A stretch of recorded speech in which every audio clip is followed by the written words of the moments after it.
તો ભાઈ નેક્સ્ટ આગળ વધીશું. નેક્સ્ટ છે આપણો દાખલો, બરાબર છે. દાખલો શું છે? દાખલો છે આપણો સ્વાધ્યાયનો 12.4. ચલો 12.4. ખબર નહીં કેમ આમાં આપી દીધો આ દાખલો લસણ લોકોએ. ચાલો શું કીધેલું છે તે સમજજો, તો અહીંયા ધ્યાન આપજો. આ દાખલો તમને ખબર નહીં આમાં કેમ આપી દીધો, આગળના ચેપ્ટરનો દાખલો છે. બરાબર, હરખી રીતના જોશો એટલે આઈડિયા આવી જશે. ચલો શું કીધેલું છે? એક પરમાણુમાં 2.3 ઇલેક્ટ્રોન વોલ્ટ તફાવતને ઉર્જા, એટલે શું આપી આ ઉર્જા? ઉર્જા એટલે શું કહેવાશે? ઈ કહેવાશે. કેટલી આપેલી છે ભાઈ? 2.3 ઇલેક્ટ્રોન વોલ્ટ ઉર્જા આપેલી છે. ઉચ્ચ સ્તરથી નિમ્ન સ્તર પર સંક્રાંતિ પામે છે તે દરમિયાન વિકિરણની આવૃત્તિ, આવૃત્તિ એટલે શું શોધવાનું છે? એફ શોધવાનું. કયું સૂત્ર લેશો? E is equal to H new, બરાબર છે. ડાયરેક્ટ સૂત્ર એચ ન્યુ, બરાબર છે. ન્યુ શોધવાનું છે, ના છેદમાં એચ થઈ જશે. ઈ કેટલી કિંમત છે? 2. એટલે 1.10 ની માઇનસ થશે. એચ ની કિંમત કેટલી આવશે? 6.610 ની માઇનસ નાખો કેટલા આવશે?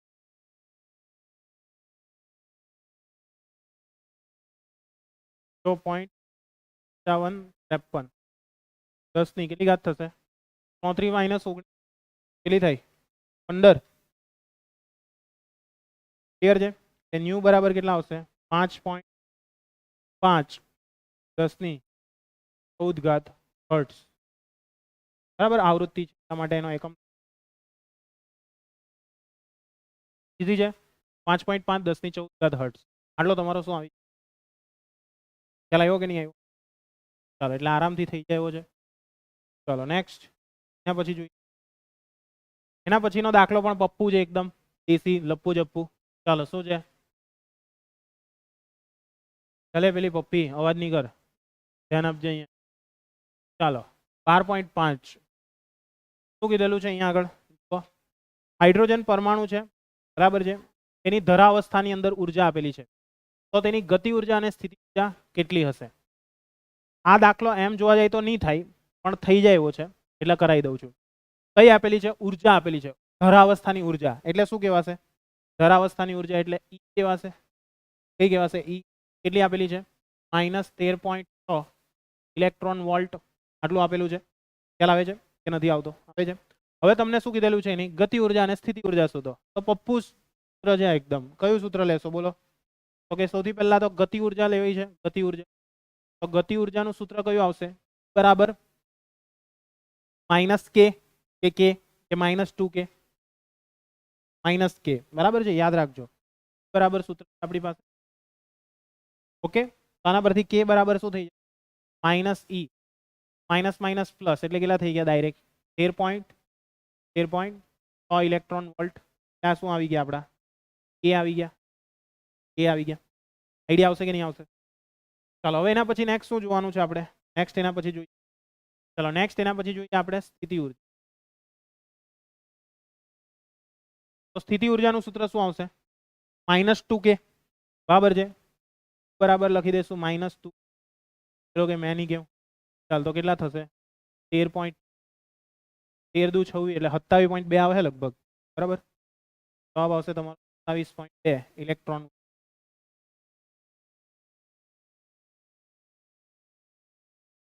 ખ્યાલ આવ્યો?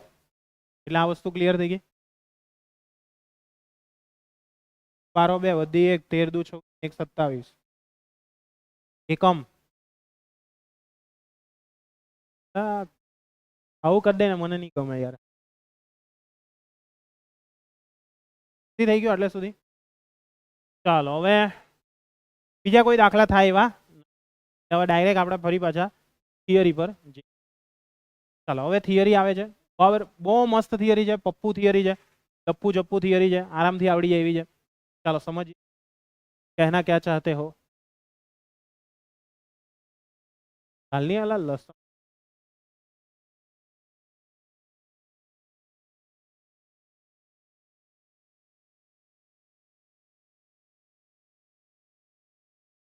ચાલો નેક્સ્ટ છે હાઇડ્રોજન પરમાણુનું બોહર મોડેલ. બરાબર છે. બોહર દ્વારા સૂચવવામાં આવેલું જે મોડેલ છે તે, બરાબર છે. હવે અહીંયા આગળ રધરફોર્ડે સૂચવેલું જે પરમાણુ મોડેલ છે, બરાબર છે, એવું ધારી લે છે કે જેનું અનુકરણ કરે છે તે સૂર્યગ્રહ તંત્રની જેમ કેન્દ્રમાં ન્યુક્લિયસ અને ભ્રમણ કરતા ઇલેક્ટ્રોનનું બનેલું પરમાણુનું સ્થાયી મોડેલ છે. બરાબર, અહીંયા એવું શું કરવામાં આવેલું છે, એક્સેપ્ટ કરવામાં આવ્યું છે કે ભાઈ જેમ સૂર્ય કેન્દ્રીયવાદ છે, સૂર્ય વચ્ચે છે અને પૃથ્વીની આસપાસ શું કરે છે, પોતાની એક સ્થિર ભ્રમણ કક્ષાની અંદર પરિભ્રમણ કરી રહી છે.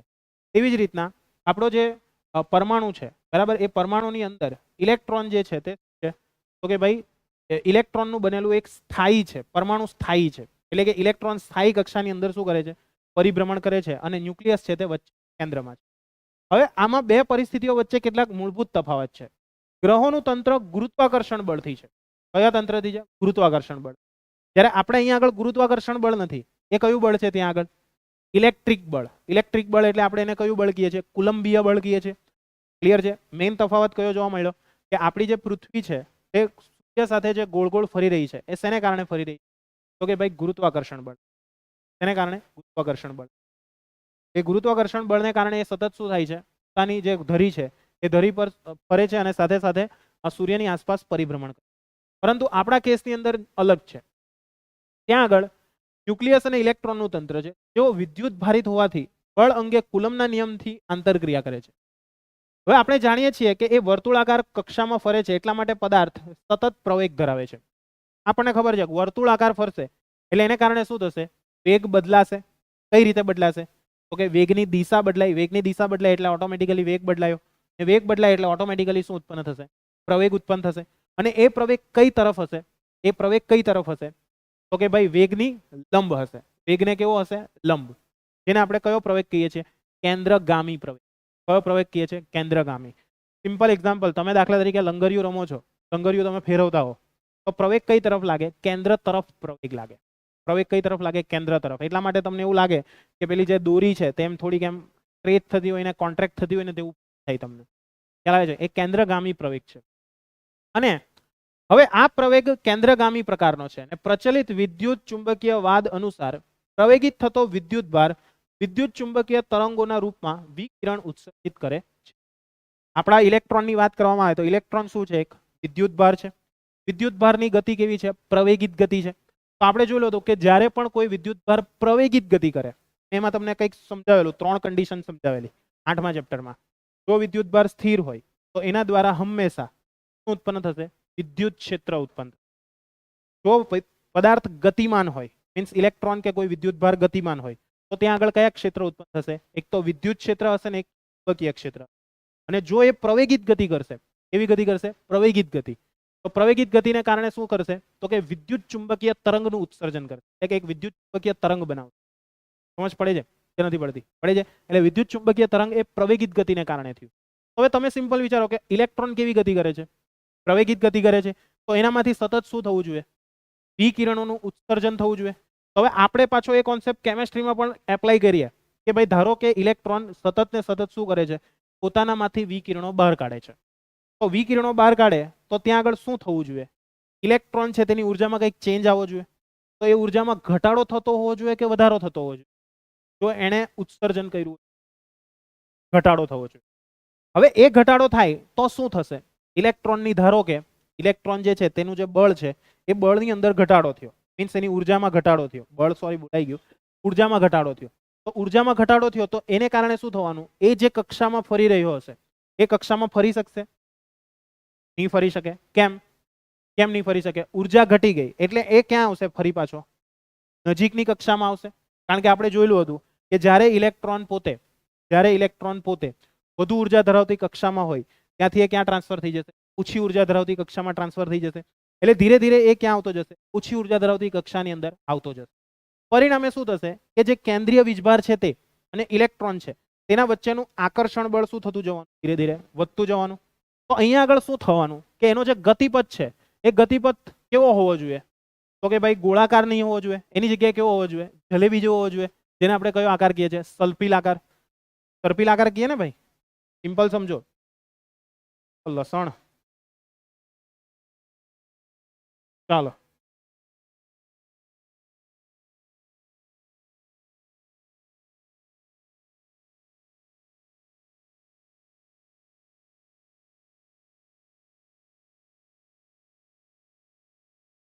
ચાલો, એટલે અહીંયા આગળ કહેવાનો તાત્પર્ય એવો છે મારો, સમજજો કે આ આપણું ન્યુક્લિયસ છે. ન્યુક્લિયસની આસપાસ ધારો કે અત્યારે ઇલેક્ટ્રોન અહીંયા આગળ છે, તો એ શું થશે, આ રીતના એમ ફરતું જશે, આ રીતના ફરતું જશે, ફરતું ફરતું ફરતું શું થશે, એક સમય એવો આવશે કે સીધો ક્યાં ભરાઈ જાય, ન્યુક્લિયસની અંદર ભરાઈ જાય, કારણ કે એની પાસેની ઉર્જા બધી જ એને શું કરી દીધી, ગુમાવી દીધી. એટલે ન્યુક્લિયસ કે કઈ નહીં, ચાલ છોડ, બધાને છોડ, મારી પાસે આવી જાય, બરાબર. એટલે સીધો આની અંદર જતો રહ્યો.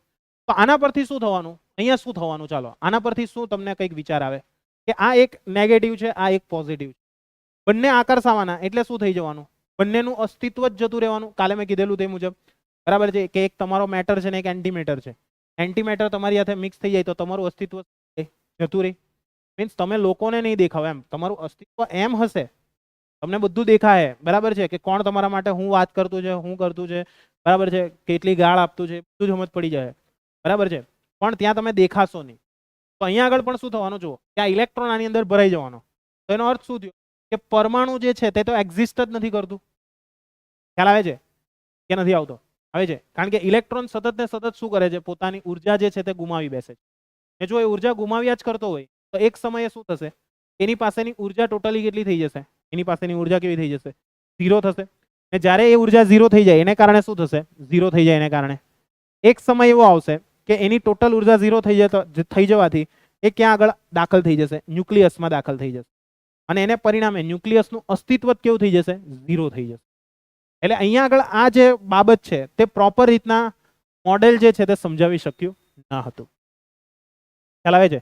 એટલે આખી જે આ મોડેલ છે તેની અંદર મેઇન આ પ્રોબ્લેમ આવ્યો કે જે પ્રચલિત ખ્યાલ પૂરતા નથી, બરાબર છે.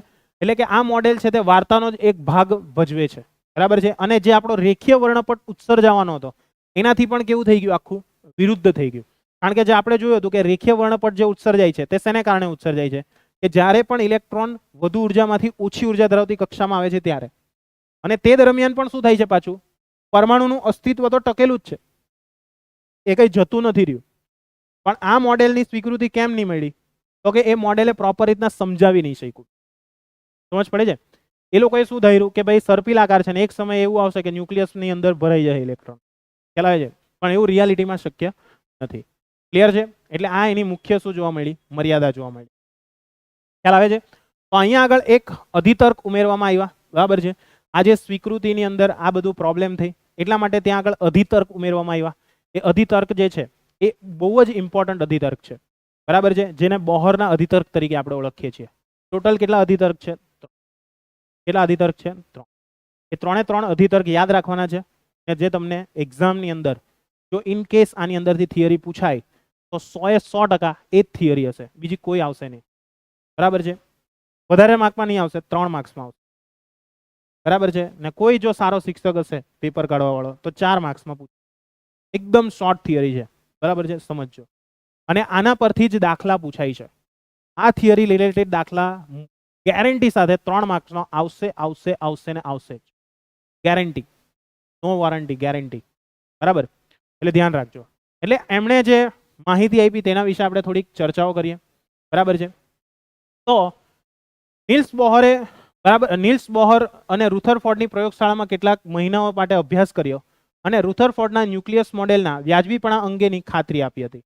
ઉપર ચર્ચેલા જે દ્વિવિધાનોનો સામનો કરી 1913માં બોહરે એવો નિર્ણય કર્યો કે સ્થૂળ માપક્રમ પરની ઘટનાઓને સમજવા માટે વિદ્યુત ચુંબકીયવાદ સફળ હોવા છતાં તે પરમાણુ માપક્રમને લાગુ કરી શકાતો નથી.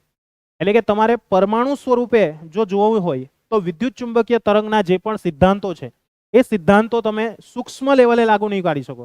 એને તમારે લાગુ કરવા હોય તો કયા લેવલે લાગુ કરી શકો છો? સ્થૂળ લેવલે. સ્થૂળ એટલે મોટા લેવલે. તમે એકદમ સૂક્ષ્મ પરમાણુઓ માટે વિદ્યુત ચુંબકીય તરંગોની વાત કરો તો એ વાત તમારી કેવી છે? ખોટી છે. એટલા માટે એણે કેટલાક પોતાના અધિતર્કો રજૂ કર્યા, બરાબર છે. એટલા માટે એની 3 સ્વીકૃતિના સ્વરૂપો આપ્યા. એ કયા કયા સ્વરૂપો છે તે આપણે અહીંયા આગળ. બીજું છે કે એ સ્પષ્ટ થયું કે સ્થાપિત થયેલા પ્રચલિત યંત્રશાસ્ત્ર અને વિદ્યુત ચુંબકીયના સિદ્ધાંતો છે તેને મૂળભૂત રીતે સારા એવા જુદા જુદા પડતા ખ્યાલોથી પરમાણુનું બંધારણ અને તેનો પરમાણુ વર્ણપટ સાથેનો સંબંધ સમજવા માટે જરૂરી છે. અને બોહરે પ્રચલિત અને પ્રારંભના ક્વોન્ટમ ખ્યાલોને સંયોજિત કરી 3 વાદ રજૂ કર્યા અને 3 સ્વીકૃતિ સ્વરૂપ આપ્યું હતું. અને એ સ્વીકૃતિ આ પ્રમાણે છે. પહેલી સ્વીકૃતિ શું હતી કે ભાઈ પરમાણુના ઇલેક્ટ્રોન કેટલીક સ્થાયી કક્ષામાં વિકિરણ ઉર્જાનું ઉત્સર્જન કર્યા સિવાય ભ્રમણ કરે, એટલે કે ઇલેક્ટ્રોન કોઈ દિવસ ભ્રમણ તો કરી શકે છે પણ પોતાની અંદરથી તરંગો જે છે એ તરંગોનું ઉત્સર્જન કરી શકતો નથી. ત્યારે હાઇડ્રોજન પરમાણુ માટે, કારણ કે એની અંદર ઇલેક્ટ્રોનની સંખ્યા માત્ર ને માત્ર કેટલી છે? એક છે. આ બધું જે ભણીએ છે તે માત્ર હાઇડ્રોજન માટે છે, બીજા બધા તત્વોને એપ્લાય કરતા નહીં. Terms and condition. ઓકે, આ પહેલા કહી દઉં, નહીં તો ઘણા તરત જ દોડી આવશે, હું સર કેમેસ્ટ્રીમાં તો આવું કરાવતા છે, હું ઉર્જા આપો ડાયરેક્ટ ભગાઈ દઈએ ઇલેક્ટ્રોન. ખ્યાલ આવે છે? આપણે પહેલા જ તે કીધું કે આપણે ફક્ત કોના માટે ભણીએ છીએ? હાઇડ્રોજન માટે. હાઇડ્રોજન પાસે ઓલરેડી એકનો એક ઇલેક્ટ્રોન છે, એને ભગાઈને શું કરવાના બિચારાને? આવું છે બધું. ચાલો, એટલે આ પહેલી સ્વીકૃતિ ક્લિયર થઈ. એટલે આ જે છે તેનો અધિતર્ક કહેવાય. આને શું કહેવાશે? એનો અધિતર્ક. તો પહેલો અધિતર્ક ક્લિયર થયો બધાને? બરાબર છે? ખ્યાલ આવે છે ને? હેલો, ચાલો પહેલો અધિતર્ક.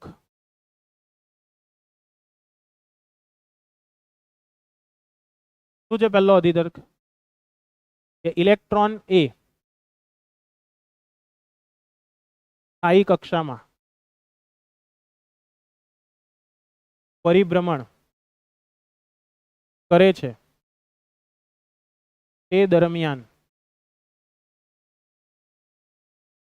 તે કોઈ પણ પ્રકારની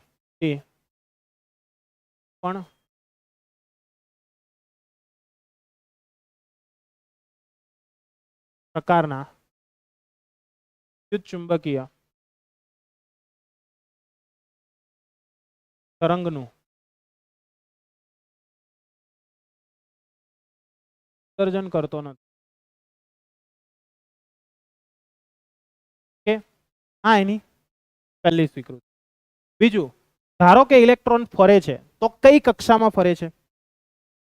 ધારો કે ઇલેક્ટ્રોન ફરે છે તો કઈ કક્ષામાં ફરે છે? તો એના માટેની પણ માહિતી એણે આપી હતી. તો ઇલેક્ટ્રોન એ એવી માન્ય કક્ષામાં જ પરિભ્રમણ કરી શકે. લખું છું અહીંયા આગળ, ઇલેક્ટ્રોન એ ફક્ત એવી માન્ય કક્ષાઓમાં પરિભ્રમણ કરી શકે કે જેમાં કક્ષાના કોણીય વેગમાન ક્વોન્ટમ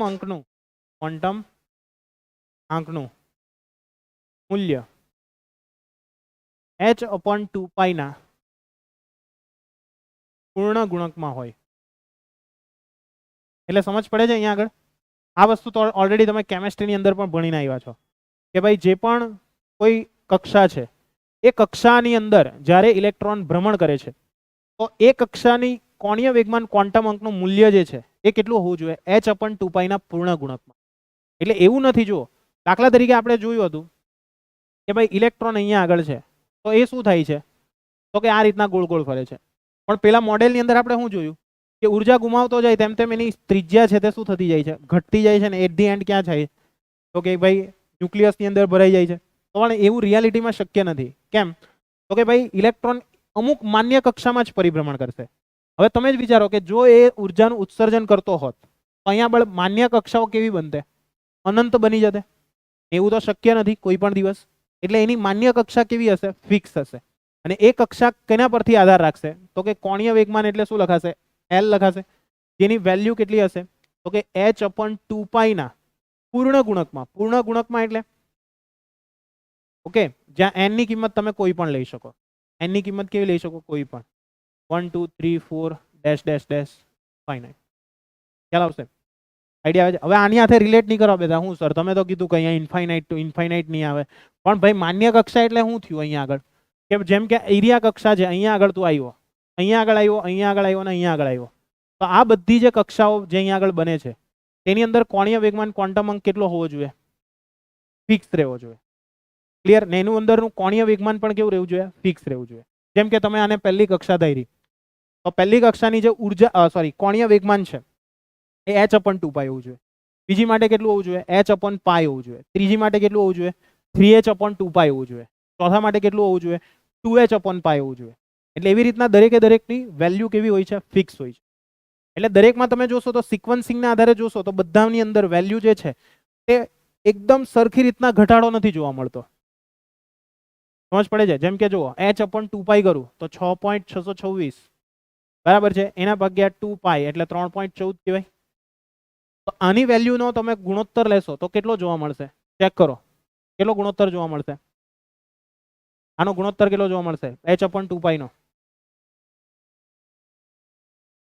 1.05. એના ગુણ્યા 2 કરો 2.110. 2.110 ને 3 કરો, આના ગુણ્યા 3 કરો 3.16. તો જુઓ દરેકનો ફેરફાર કેવો છે.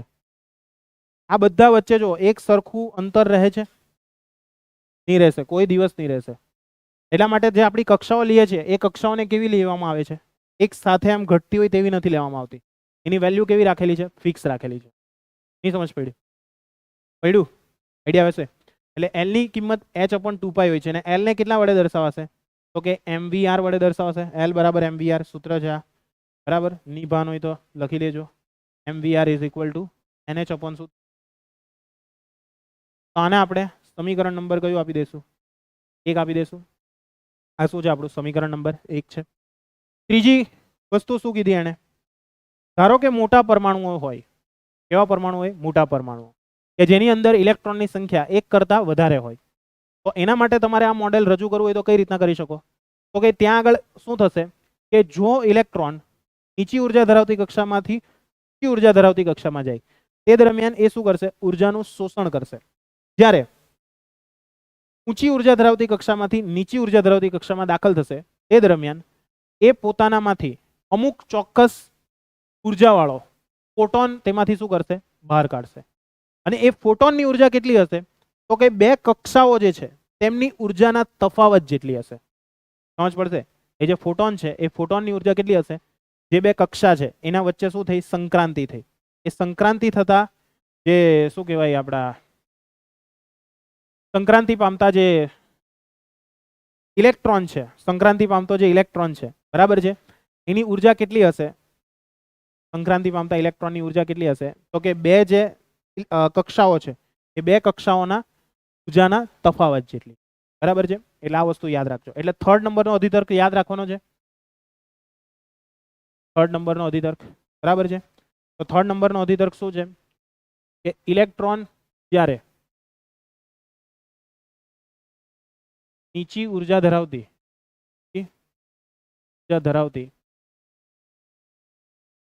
કક્ષામાંથી ઉર્જા ધરાવતી કક્ષામાં દાખલ થાય છે ત્યારે નીચી ઉર્જા ધરાવતી કક્ષામાંથી ઊંચી ઉર્જા ધરાવતી કક્ષામાં દાખલ થાય છે ત્યારે તે શું કરશે? ત્યારે તે શું કરશે? નીચીમાંથી ઊંચીમાં ગયો ત્યારે તે ઉર્જાનું શું કરે છે? શોષણ કરશે. ઓકે, ક્લિયર છે? અને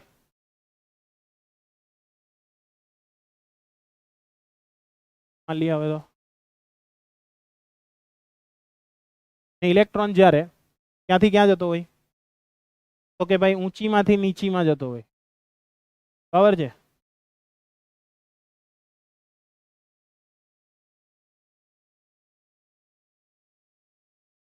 એટલે ઊંચી ઉર્જા ધરાવતી કક્ષામાંથી નીચી ઉર્જા ધરાવતી કક્ષામાં જાય તે દરમિયાન શું કરશે? તો કે ઉર્જા જે છે તેનું શું કરશે? તો કે ભાઈ ઉર્જાનું ઉત્સર્જન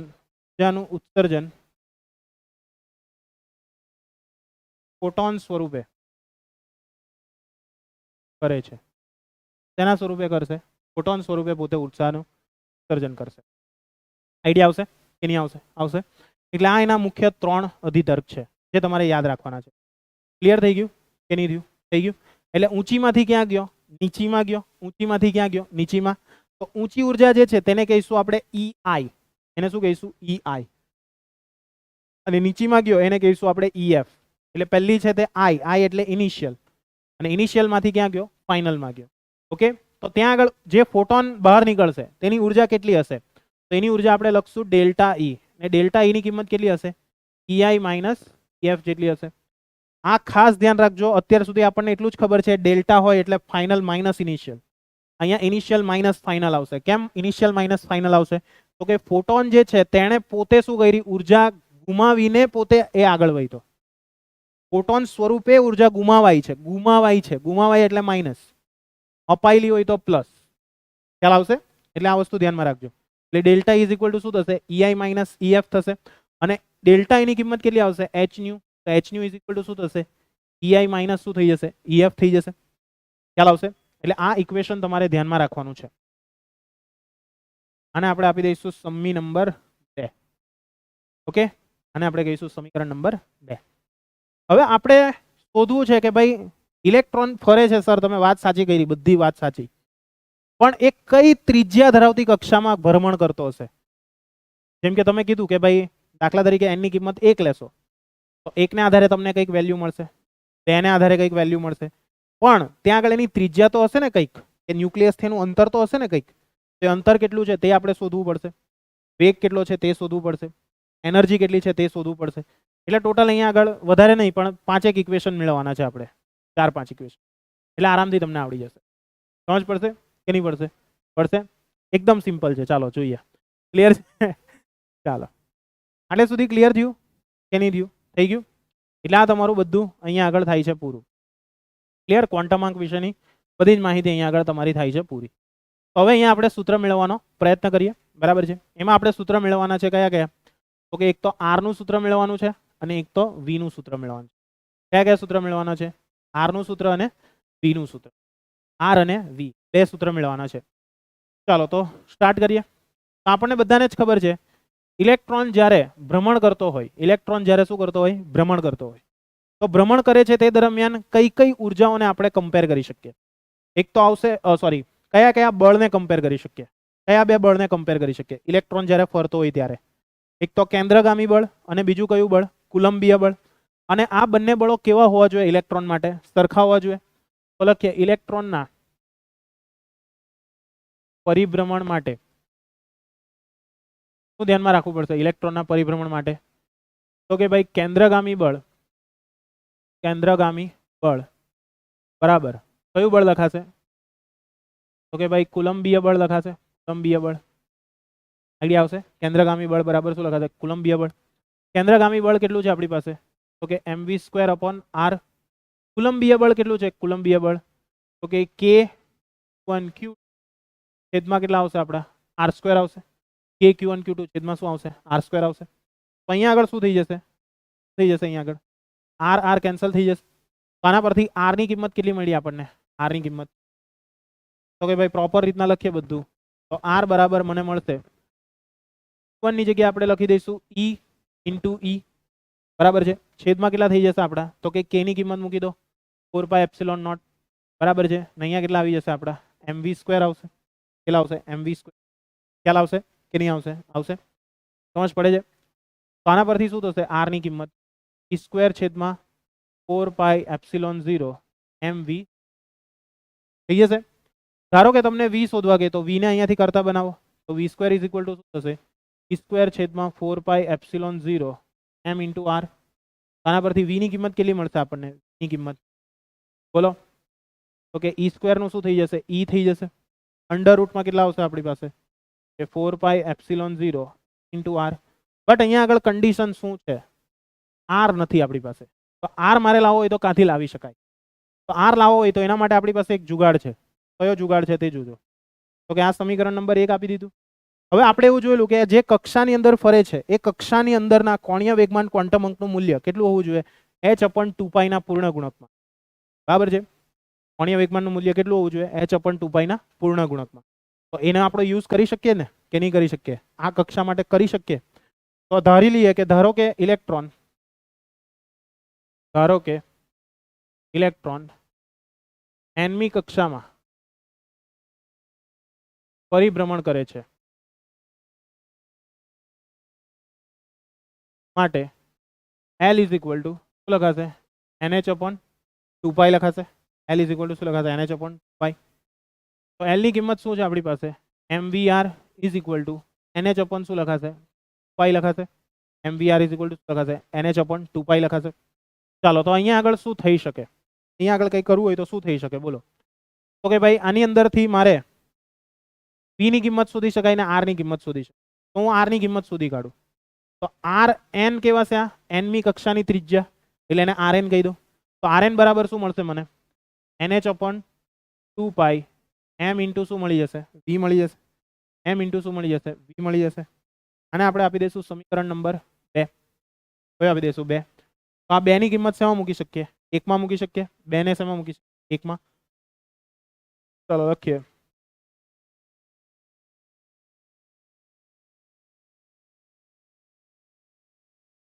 બે ને 1 માં મૂકતા મૂકી દો. ચાલો શું થશે?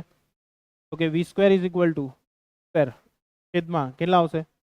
4 પાઈ એપ્સિલોન 0 m. r ની કિંમત કેટલી છે? r ની કિંમત nh છેદમાં 2 પાઈ m ઇન્ટુ કેટલા લખાશે? v લખાશે. ક્લિયર? ચલો v છે તે છેદનો છેદ છે એટલે ક્યાં જશે? અંશમાં જશે. ચલો એના પહેલા કઈ કાપા કાપી થતી હોય તો ઉડાડ નાખો. કોણ છે અહીંયા? એ 2 દૂની 4, યમ યમ કેન્સલ થઈ જશે. બરાબર છે. ચાલો તો શું કરીએ હવે? અહીંયા આગળ ઉડાડી નાખવા હતું તો બધું ઉડાડ નાખ્યું. v square is equal to કેટલા થઈ જશે અહીંયા આગળ બોલો? v સ્ક્વેર v છેદમાં કેટલા થઈ જશે?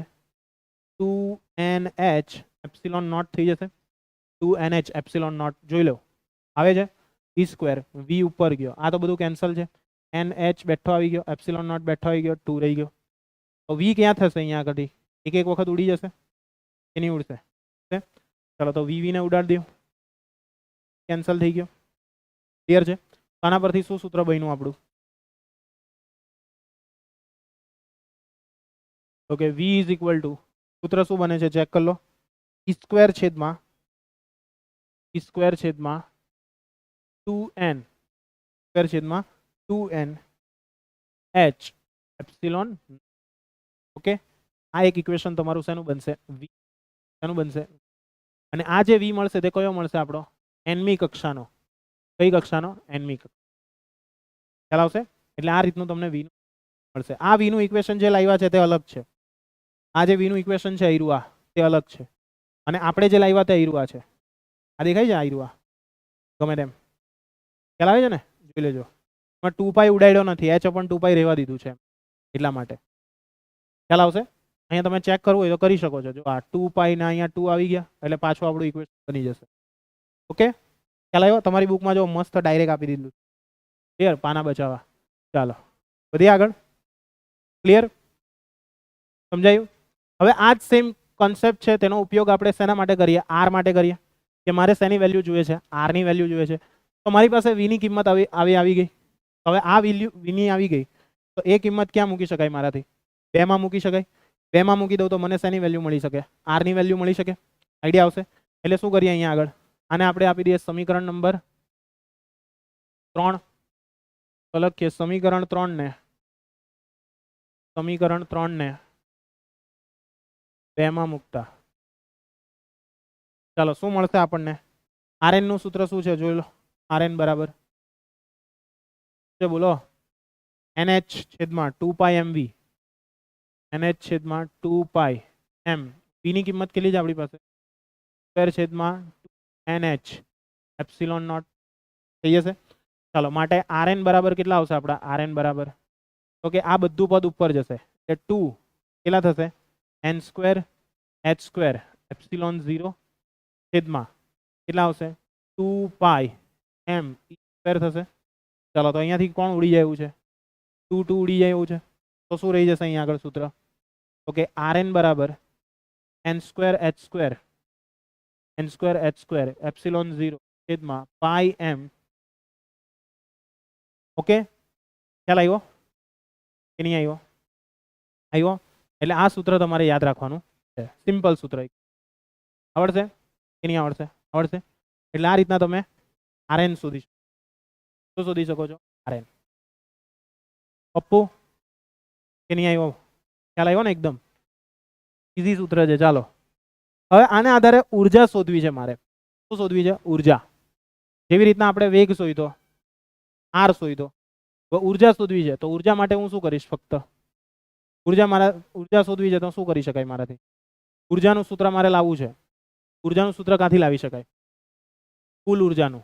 E બરાબર કયું સૂત્ર છે આપણી પાસે? E બરાબર માઇનસ કે है ने? E बराबर माइनस के ની કિંમત કેટલી આવશે? 1/2 mv². v છે હીરો કી દેવાનો એટલે ડાયરેક્ટ આવી જશે. એટલે જરૂર પડશે ત્યાં યુઝ કરશું, અત્યારે આપણે જરૂર નથી એટલે ખાલી હિન્ટ આપી દઉં છું. ક્લિયર છે? તો આ રીતના તમને સૂત્ર મળી જશે. ખ્યાલ આવશે બધાને કે નહીં આવશે? આવશે. શોધેલું જ છે, ચાલો શોધી કાઢીએ. છોડો માયા, એ માયા જાળ છે. ચાલો ક્લિયર છે? આઈડિયા આવ્યો ને? મસ્ત આપેલું છે ને બુકમાં એકદમ. ચાલો હવે અહીંયા આગળ સમજો.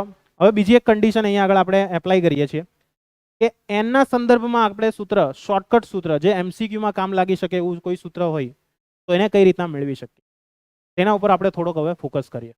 હવે આનું આપણે આવર્તકાળનું સૂત્ર પણ અહીંયા જ મેળવી લઈએ, કારણ કે એ વસ્તુ તમને એમાં કામ લાગશે. આપણે દાખલામાં એમાં તમને એક જગ્યાએ આવર્તકાળનું સૂત્ર પણ જરૂર બનશે. બરાબર છે? આવર્તકાળનું સૂત્ર, આવર્તકાળ એટલે T. બરાબર છે? તો એનું સૂત્ર કઈ રીતના મેળવાય તે પણ આપણે જોઈએ. તો જોઈ લો, એકદમ સરળ ને સિમ્પલ છે ભાઈ, એમાં કંઈ નથી લેવાનું. લહણ છે હાવ. R આવી ગયો આપણો. બરાબર છે? હવે મારે Rn ની કિંમત છે તે ફક્ત n ના સંદર્ભમાં લાવી છે. હવે જો આ બધી કિંમત કેવી છે? અચળ છે. સેમ વે v ની કિંમતની અંદર વાત કરીએ તો E² અચળ, 2 અચળ, h અચળ, ε0 અચળ. જે પણ ચેન્જ આવશે તે શેમાં આવશે? n માં આવશે. તો આપણે vn નું એક સૂત્ર આપણે લાવવું હોય તો vn બરાબર શું લખાશે આપણાથી? બોલો. તો કે E ની કિંમત આપણે મૂકી દઈએ 1.6 10 - 19. બરાબર? આના પરથી લખેલું છે. હા, એનો પાછો શું છે? સ્ક્વેર છે. છેદમાં કેટલા આવશે આપણા? 2 h એટલે 6.626 10 - 34 ε0 એટલે 8.85 10 ની કેટલી લખાશે? -12 લખાશે. ખ્યાલ આવશે ને? ઇન્ટુ n આવશે. ચાલો કરી નાખો. કેટલા આવશે? vn = 0.0218. 10 ની કેટલી આવશે? 38 34 ને 12 46 8 8 આવે છે ને? માઇનસ કે પ્લસ? +8. છેદમાં કેટલા રહેશે? n રહેશે. છેદમાં કેટલા રહેશે? n રહેશે. તો આના પરથી શું બનશે આપણું સૂત્ર? n બરાબર 2.18 10 ની કેટલી ઘાત થશે? 6 ઘાત n મીટર પર સેકન્ડ. તો આ સૂત્ર તમારા માટે શોર્ટકટ સૂત્ર થઈ ગયું. ધારો કે તમને એવું કહેવામાં આવે કે 5મી કક્ષામાં ઇલેક્ટ્રોનનો વેગ શોધો, ડાયરેક્ટ સૂત્રમાં શું કરી દેવાનું? n બરાબર 5 ઠોકી દેવાના, કામ પત્યું. ધારો કે 10મી કક્ષા કે 10 ઠોકો, આન્સર લાવો. ખ્યાલ આવ્યો? એટલે આ MCQ માટે ઇમ્પોર્ટન્ટ સૂત્ર છે. બરાબર છે? એટલે સ્ટાર પાડી દઈએ આને, એકદમ ઇમ્પોર્ટન્ટ છે એટલે. ઓકે, ક્લિયર છે? એટલે આને તમારે ગોખી કાઢવાનું. બરાબર છે? આમાં કંઈ નહીં થશે. ચાલો નેક્સ્ટ બીજું જોઈએ. બીજું એક સૂત્ર આપણાથી મેળવી શકાય એવું છે અહીંયા R માટે. તો R માટે પણ આપણે એક સૂત્ર મેળવી લઈએ. તો લખીએ Rn બરાબર શું થશે? n² તો ત્યાંનો ત્યાં જ રહ્યો. n² ની વેલ્યુ તે ચેન્જ આવશે આપણે, કારણ કે ઇલેક્ટ્રોનની કક્ષા તે ચેન્જ થવાની છે. બાકીના બધા વેલ્યુ તો કેવી છે? અચળ છે. તો મૂકી દઈએ. ચાલો તો અહીંયા આગળ શું કરશું આપણે? h ની કિંમત છે એટલે 6.6 10 - 34 આખાનો શું થશે? વર્ગ થશે. ત્યાર પછી નેક્સ્ટ શું છે અહીંયા આગળ? ε0 એટલે 8.85 10 - 12 થશે. બરાબર છે? છેદમાં કેટલા આવશે? છેદમાં પાઈ એટલે 3.14 m એટલે કેટલા આવશે? m કેટલા છે? m 9.11 10 - 31 ઘાત થઈ જશે. અને E² એટલે કેટલા આવશે? 1.6 10 - 19 આખાનો શું થઈ જશે ભાઈ? વર્ગ થઈ જશે. ને ચિંટુ આપણો n² તો રહી જ ગયો. કરી નાખો. કેટલા આવશે? હે 5.30. ઓકે, બરાબર છે. 29 જેવો જવાબ હશે તમારી બુકમાં. 10 ની કેટલી ઘાત આવશે? કેટલી ઘાત આવશે?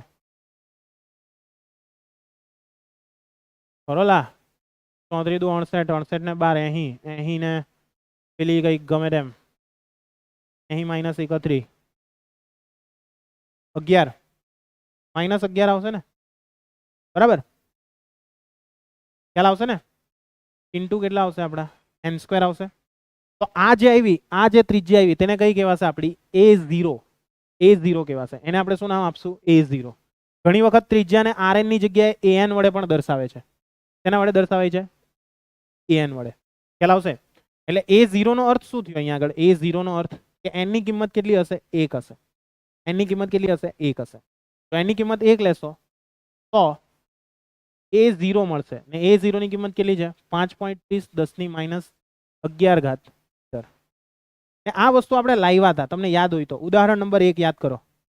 ઉદાહરણ નંબર 1 તેમાં આપણને કીધેલું કે ન્યુક્લિયસની ત્રિજ્યા શોધો.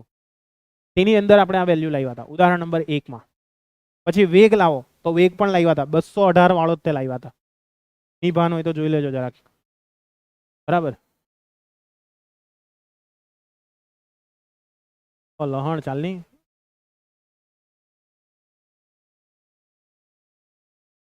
હા 1 નહીં 3 માં લગભગ, સોરી. હા આયરું 3 ની અંદર 5.3 10 - 11 ના છે 2.2 10 6. એટલે આપણે કેટલું આવ્યું હતું? 2.18 હતું. 2.18 18 નો 8 છે, 8 નું રાઉન્ડ ઓફ કરો એટલે 2 થઈ જશે. બરાબર. યાદ આવે છે ને કોઈની? કોની? દાખલા ની બધા ભણતર યાદ થઈ ગયા. દાખલાની યાદ આવવા લાગી. ચાલો ક્લિયર થઈ ગયું. એટલે આ જે ત્રિજ્યા મળશે તેને કહીશું આપણી બોહર ત્રિજ્યા. કઈ ત્રિજ્યા કહીશું? બોહર ત્રિજ્યા. બરાબર. આ જ રીતના સેમ વે આપણે શું કરવાનું છે? હવે ઇક્વેશન લાવવાનું છે કુલ ઉર્જાનું. ચાલો તો કુલ ઉર્જાનું સૂત્ર પપ્પુ જે હાવ લાવી દઈએ કહણિયું. ચાલો તો કઈ રીતના લાવશો એ સૂત્ર? તો કે ભાઈ ઇલેક્ટ્રોનની કુલ ઉર્જા શું લખાશે? બોલો. En બરાબર 1/2 m vn સ્ક્વેર લખાશે. 1/2 m vn સ્ક્વેર. તો જો vn સ્ક્વેર છે તે આપણી પાસે અવેલેબલ છે. vn સ્ક્વેર કેટલો છે? e સ્ક્વેર છેદમાં આયરુઆ છે કંઈક ગમે તેમ. બરાબર. તે લઈ લઈએ તો શું થશે? 1 મિનિટ અહીંયા ભૂલ મારી મેં. En બરાબર શું લેવું પડશે? -k લેવું પડશે ને ભાઈ. e બરાબર -k. આપણે ગતિ ઉર્જા લાવ્યા હતા તો આના પરથી શું થશે? -k એટલે 1/2 m vn સ્ક્વેર લખાશે. બરાબર. vn ની કિંમત છે આપણી પાસે કેટલી છે? -1/2 m. vn ની કિંમત કેટલી છે જુઓ? e સ્ક્વેર છેદમાં 2nh એપ્સિલોન 0 કેટલી છે? e સ્ક્વેર છેદમાં 2nh એપ્સિલોન આખાનો શું થશે? સ્ક્વેર થશે. કિંમત મૂકી દઈએ. ચાલો શું થશે? en બરાબર તો કે m e⁴ છેદમાં કેટલા થઈ જશે? તો કે આ 2 નો વર્ગ એટલે 4 4 દુ કેટલા થઈ જશે? 8. બરાબર છે. આ બધાનો સ્ક્વેર લાગી જશે. n square h square epsilon 0 square કોના બરાબર? en બરાબર. એટલે આ તમારું en નું સૂત્ર આવી ગયું. en બરાબર કેટલા આવશે તમારા? m e⁴ છેદમાં 8 n square h square epsilon. બરાબર. એટલે આને તમારે ધ્યાનમાં રાખવાનું છે. આને આપણે આપી દઈશું કયું નંબરનું છે સમીકરણ? આને ચોગ્ગી આપીએ. બરાબર. જ્યાં જરૂર પડે ત્યાં તમે સૂત્રનો યુઝ કરશો. બરાબર. અહીંયા આગળ કયું આપીએ? આને 5 નંબર આપી દઈએ. હવે જો આની અંદર બધી કિંમતો આપણે મેળવવી હોય તો મેળવી શકાશે. કારણ કે આમાં જે પણ ડાઉટ રહેશે તે કોનો રહેશે? n નો રહેશે. તો n નો ડાઉટ રહે એના કારણે આપણે ચેન્જ કરવું હોય તો શું થશે બોલો? તો કે en નું જે સૂત્ર છે en નું તે શું બનશે આપણું? તો કે સિમ્પલ છે. જુઓ m ની કિંમત કેટલી છે આપણી પાસે? ઇલેક્ટ્રોન માટે 9.11 10 - 31. બરાબર છે. આઈડિયા આવશે? e ની કિંમત આપણે મૂકી દઈએ 1.6 10 - 19 આખાનો શું કરીએ? ઘન કરીએ. જુઓ એક e ને એમ જ રહેવા દો. જરૂર પડશે કે આને આપણે ઇલેક્ટ્રોન વોલ્ટમાં ફેરવવું હોય તો ત્યારે આપણે બધું લોચા લબાચા કરવાની. બરાબર. એટલે e ને રાખી મૂકું. 8 તો 8 જ છે. h ની કિંમત કેટલી છે? h ની કિંમત 6.626 વાળી એટલે 6.626 10 - 34 આખાનો શું થશે ભાઈ? વર્ગ થશે. એપ્સિલોન નોટ કેટલા છે આપણી પાસે? 8.85 -12 આખાનો શું થશે? સ્ક્વેર. ત્યાં આન્સર શેમાં આવશે? જૂલમાં આવશે. કરી નાખો ની કેટલું આવે છે? en 0.00 ભૂલની લહણ 1356. ઓકે 10 ની કેટલી આવે?